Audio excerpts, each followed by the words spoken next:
Howdy, and welcome to this edition of Spectrum of the Arts. With the academic year on a summertime break, we thought it might be fun to take a look back at some of the activities that we brought to you over the school year. For students enrolled in Pinellas County schools, summertime means many different things. For some, it means an opportunity to work a job to earn some extra cash for teenager needs. Other students take advantage of the various academic opportunities offered throughout the district to improve their knowledge and their grades. Some find their way to the various summer camps that help enhance their creative skills. And yes, there are some students that just do it all. Last summer, many Pinellas County high school students took advantage of the annual theater camp staged at the Largo Cultural Center, honing their acting skills in the production of Legally Blonde. Rick and Terri Frio have been running the summer camp for 10 years, and they see a variety of skill levels on stage. Anytime you're doing a theater camp, and especially musical theater, there's a lot involved to put these together in 3 weeks. But most of all, it's about the kids coming together as a team and really working together and learning and being disciplined. Theater takes a lot of discipline. Yeah, you gotta throw the hat! You gotta throw the hat! We've got kids that are from, I would venture to say we probably have from 10 different schools. Pinellas County, we've got homeschoolers that are here. In this cast right here, we've got some that have never been on stage to some that have been doing it for the 10 years that we've been involved with the program. They've been doing it that long, and so their skill set is obviously a little bit different than the ones that are first coming in, but they're helping teach the other ones as they come up as well. My friend Noah, who plays Emmett, actually told me to come and audition, and I was, kind of nervous at first, but I love Legally Blonde. It's one of my favorite shows, so I was like, oh yeah, I gotta do this. And I want to pursue theater and music, and so I think that, just going out there and having fun and doing as much theater and music stuff as you can is just gonna benefit you for the long run. I mean, it's important because it gives a great start to students that are trying to get into the arts. I mean, this summer camp 2 years ago was my very first show, and now it's helped me discover what I love doing. This is my 3rd year at Largo Cultural Center, and I came in as a shy little 12-year-old. I didn't know how to really hold myself as a person, and now I'm 16. I'm doing really great, and I've learned so many things and made so many friends here. I've been in this for 9 years, I believe it is. And I came in as a very, very overconfident, very loud 7-year-old. I am now a very, very overconfident, very, very loud teenager that knows a lot more about the arts because of these programs. We still love you! And being part of a show during the summer is great because I'm always looking for more work. I'm always someone that's like, how much can I do? And sometimes I get myself in trouble, but I'm always looking for something to keep me busy. And I think it's great to be involved in the summer because you get to meet a new batch of kids and work with a new cast and be a new character. And I mean, if you can be doing what you love year-round, I say, why not? 4 days, but boy, it's getting there. Guess what? The good news is we got a show. If someone hadn't done this for me when I was in high school, I wouldn't be where I am. Terri and I were lucky enough to make a living at this. We love it. We've been doing this for 25, 30 years. Even if they don't ever go into this as a profession, what it does for them personally to give them confidence in being on the stage and being in theater transfers over to them in adult life. If they've got to give a presentation when they're at work, even in college or whatever, it just builds their self-confidence.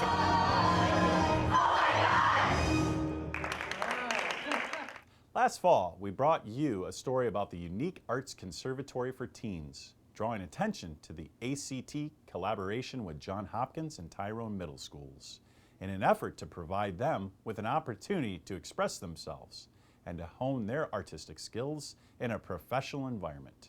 I want to be with the one I love. Alex Harris is a recording artist. He is a soul R&B singer, actor, philanthropist, and entrepreneur who has traveled the world performing before prime ministers, U.S. presidents, at the famed Apollo Theater, and a lot of others who just plain enjoy good music. He is working on his PhD, touring and recording. but still finds the time to devote many hours to help Pinellas County students in their artistic and character development.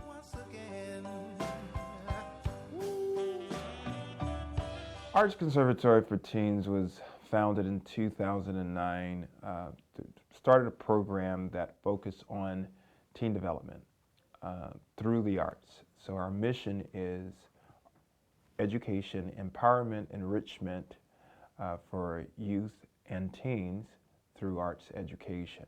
We started this on the south side of St. Petersburg during the after-school time. The idea was to provide a safe haven that offers kids, or I should say teens, an alternative to other activities. If they were not into sports, then let's explore this other opportunity around the arts.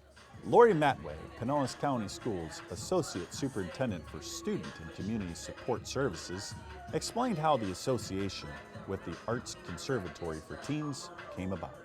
Alex Harris and I started conversations many years ago of how he could engage our students, specifically students that don't have the ability to access the arts.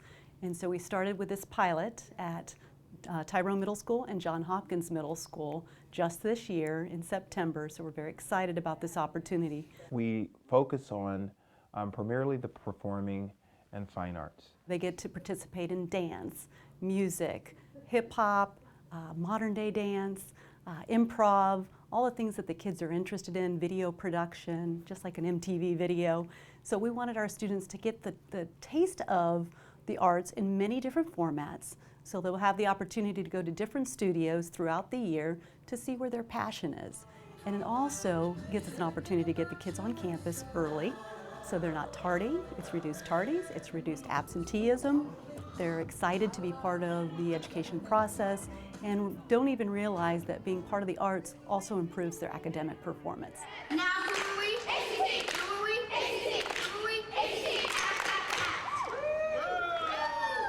It is a holistic approach to youth and teen development, something that has not been overly saturated towards the population that we serve, and especially here in the county. So we see it as a very great complement to what the schools are doing during the hours that they have them.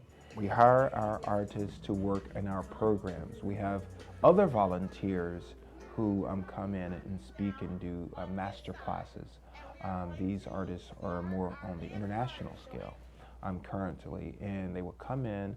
Also, businessmen and women come and speak on our master sessions around the art of business or art of entrepreneurship and leadership. We have other artists who come in speaking of the art of the stage, or the art behind the scenes in making or preparing for a production. So there are various different artistic or creative ways in the development and the educational component.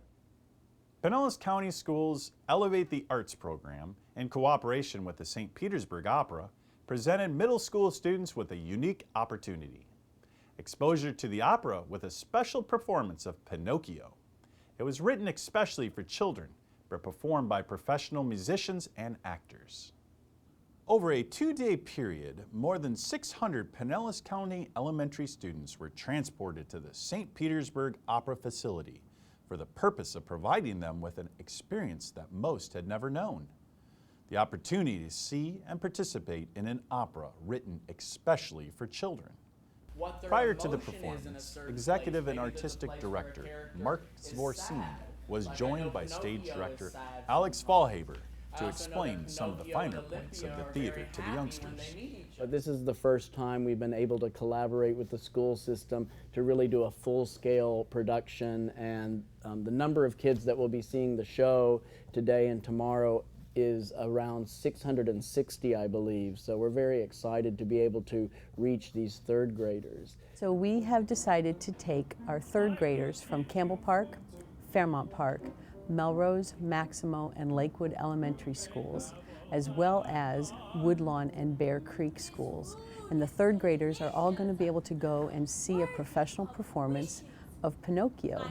Very grateful to you. I really can't stay, but just let me say, The wish you just wished has come true.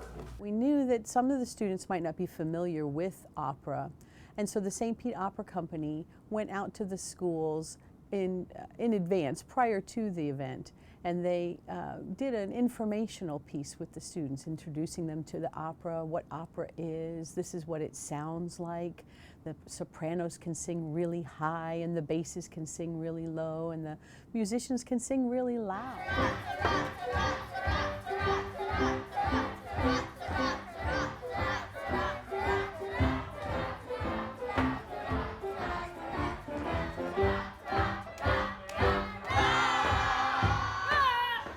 To begin with, the kids were kind of confused. They didn't understand what opera was. I had to show them the J.G. Wentworth commercial of the opera, and that really kind of brought it forward of what that actually is, and it made them understand something that they recognized.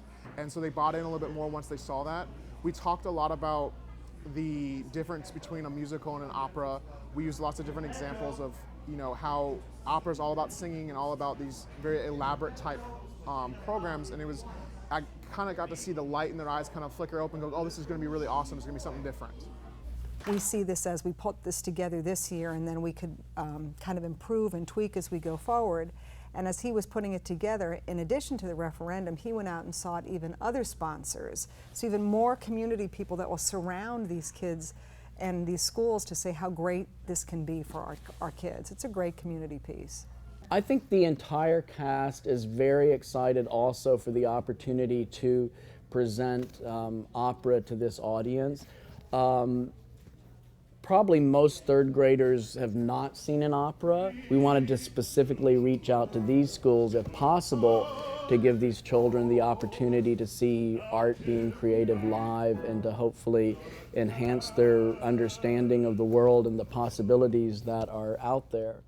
The visual and performing arts came together at Perkins Elementary with an interdisciplinary performance called the Concerto Cafe, Pictures of an Exhibition. It showcased the Perkins Magnet Arts program utilizing the wide variety of offerings available at the school. It's a collaboration of all of the arts at our school. We have, as a magnet school, we have a dance, a theater program, Spanish, visual art, and a very extensive music program. So we wanted to have a format, to have a showcase of what we do. And as art teachers, we felt like, well, let's have it be about art. The artwork itself, usually Michelle and I, we find pieces that speak to us, and we try to get a great variety from the ancient pieces all the way up through modern, and we try to create variety so that, we have anywhere from sculptures to paintings to, drawings, abstract as well. And so that's sort of where it starts, and from there it creates sort of a life of its own where it starts to develop. And sometimes, a piece remains as a still piece where our students pose in front and are sort of a frozen piece of the art, but sometimes it starts to kind of take on a life where it, we just imagine something different starts to happen, where the students start to move, or sometimes they start to talk. Many hands make light work. We couldn't possibly do this by ourselves. So we've gotten a lot of help from parents, a lot of volunteers coming in to help paint the backdrops and work on props and the costumes and things like that. The pieces, even though they're more chosen by Michelle and I, the students have a lot of leeway. You can actually see kind of with this piece over here with the sunflowers, the students kind of took it in a different direction, and instead of keeping all the sunflowers, in shades of gold and orange, and they kind of went off, and some became pink or browns, and we like to for those pieces that they put their hands to, we like to let them, sort of visualize it in their own way too. Concerto Cafe is based on a musical that the composer Modest Mussorgsky had made when he got the idea from a visit to an art museum. This is the quilt that they were making in the painting, and the quilt is about civil rights women and how they did stuff for our country. The artist is Andy Warhol. He is a pop artist, And he created this painting of the Marilyns. This is Marilyn Monroe. She was a famous movie actor and the most beautiful woman on earth. These kids, they really take ownership of it, and it has a life of its own when it comes together with the music and the dance and the drama. It just has a magic that no other show that I've seen at an elementary school has. This was one of the best shows that we've ever done. It was probably a bit ambitious with some of the choices, but the kids have they just did a fantastic job of being engaged and taking their role seriously, and the end result has just been, a fabulous big boom. We're really excited about it. Black History Month was recognized at Gibbs High School with a special student presentation of 4 little girls. The production was written and directed by PCCA guidance counselor Dr. Cody L. Clark. History was brought to life by and for Gibbs students, as well as the general public. The play was based on facts surrounding the 1963 church bombing in Birmingham, Alabama, that caused 4 young girls to die. They were in Sunday school and they were getting ready for the church service that day, and the bomb happened. The students learn long before you see the production. The makeup artists, for example, what they learned when they saw pictures of the autopsy of the 4 girls. When the makeup artists, which are all students, looked at, when they looked at the autopsy, you could see, and Miss Kelly was wonderful with the students, to still them, to make sure that they understood that it was the history. And at the same time, to with reverence, help the students process how very awful it was to throw a bomb in a church and kill these 4 girls. You can't beat that with a textbook. The experience makes it worth it.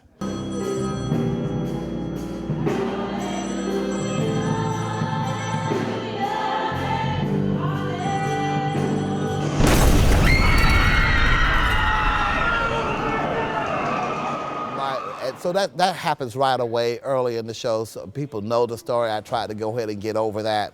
But what I'm hoping that they see, which is the real lesson, is the combination of all people who work together to cause rights to occur to all kinds of people. In the show, The 4 Little Girls, I play Cynthia Wesley, which is one of the oldest girls in the show. She's 14 years old, and she lives in Birmingham, Alabama. September 15, 1963, 16th Street Baptist Church, Birmingham, Alabama, Youth Sunday.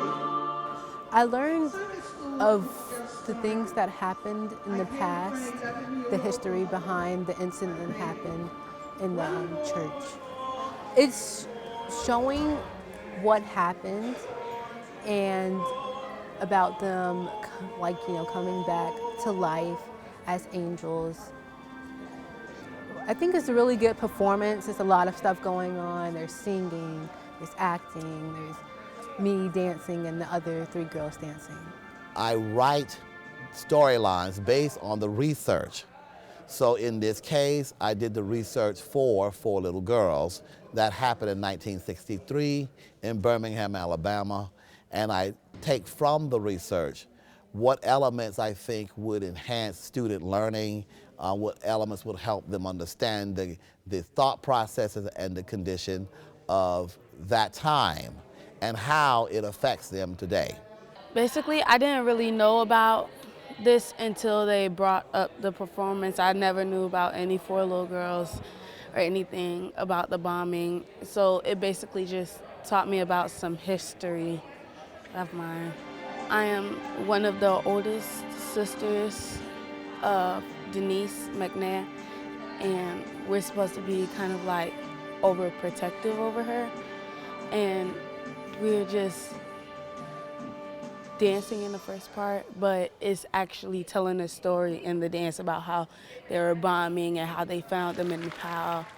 And basically, at the end, after they die, we basically rise up and turn into little angels. The Clearwater Arts Alliance played an important role in the Clearwater High School's spring production of the Addams Family. Funding an Artist in Residency grant allowing guest artist Charlie Gilmer to work with school actors and musicians. This is the greatest thing ever, that they can sit next to a professional player and learn all the nuances of how to be a professional player.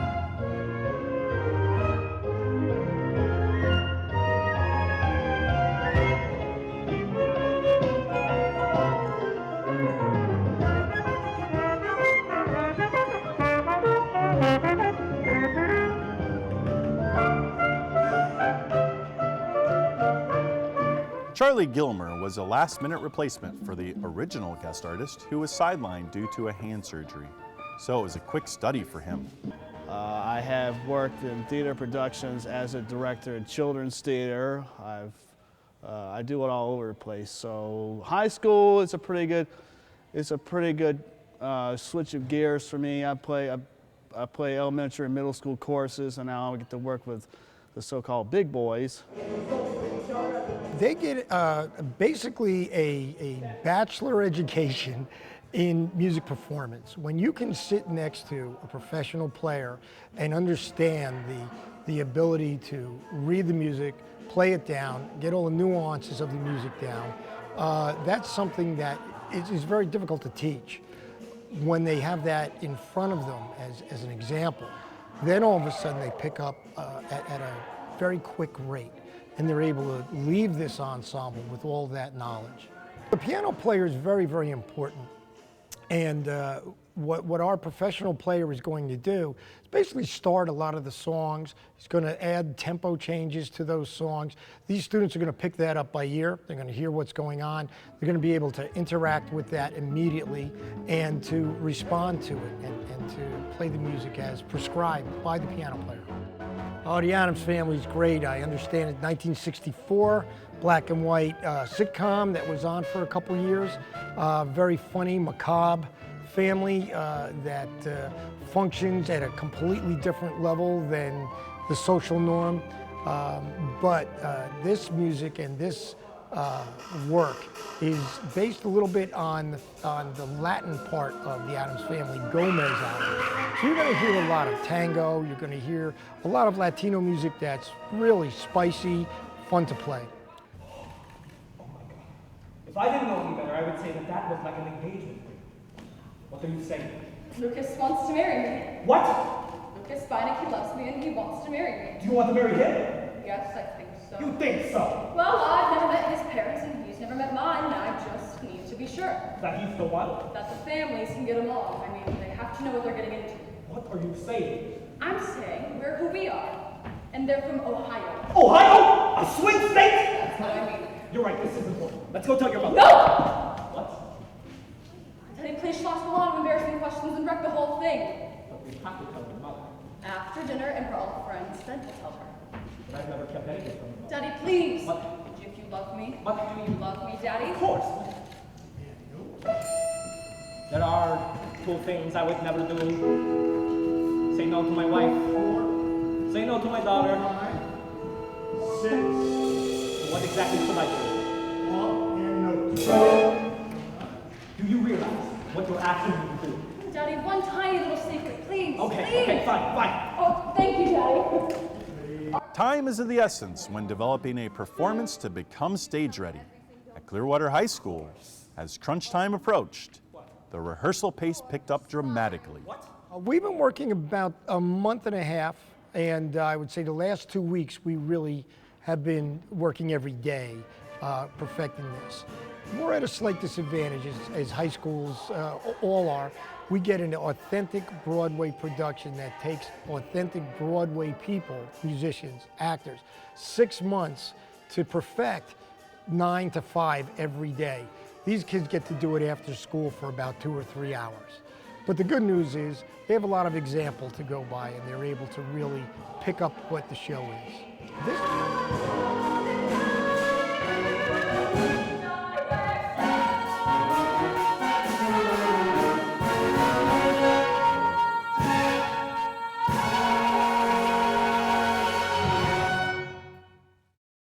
milestone was reached earlier this spring in Pinellas County.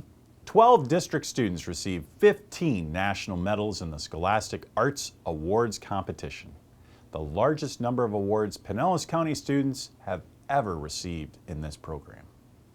This competition starts at the local level, Scholastic Art and Writing Awards. Pretty big deal, I tell the students. If you can make it locally, you get a gold key, you move on to national judging. And luckily this year we had 2 students that made it on to the national judging and got silver medals. Once they gain a national award, they're in a very sophisticated alumni. People like Ken Burns and Andy Warhol and Philip Pearlstein and other incredible artists that we know and are famous have received this same award when they were in high school. So when the students receive their awards and are honored, you know, they're now in a new league, a league of their own, that they can really feel the strong success that they've had in the arts classes.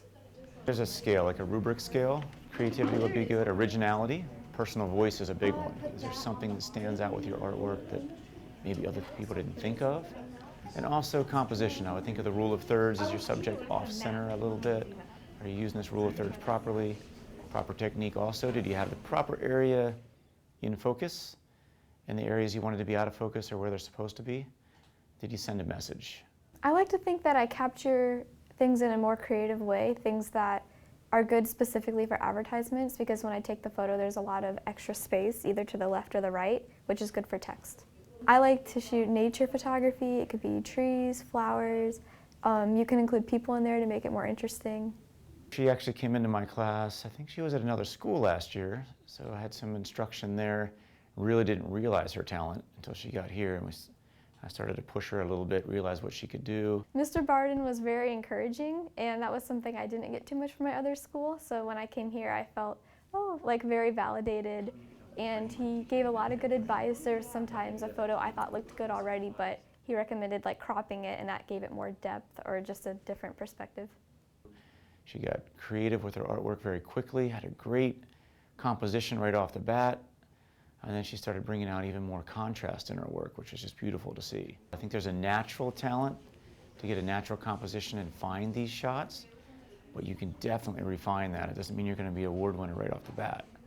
But some of them are. I mean, one of the students, Brooke, is in 10th grade. She has some natural talent coming in photo 1 to win this kind of an award. What she does with it from here, up to her. I want to do photography, but I don't know full-time, or I definitely want to start doing it part-time on the side, but I want to continue learning about it. At first, I was just taking pictures of my friend, and it was a long process because I had to put it in black and white and edit the lighting a little bit, and it turned out really great how the lighting hit her face and everything. Yeah, I definitely want to take photo 2. I want to take photo 2 AP for college and all that, and I want to learn more about it. Well, that's about it. We thought it'd be fun to take a look back at some of our Spectrum shows over the past school year. We hope you enjoyed it, and we invite you to join us next time as we kick off another season of Spectrum of the Arts. I'm Jonathan Ogle, and we'll see you next time.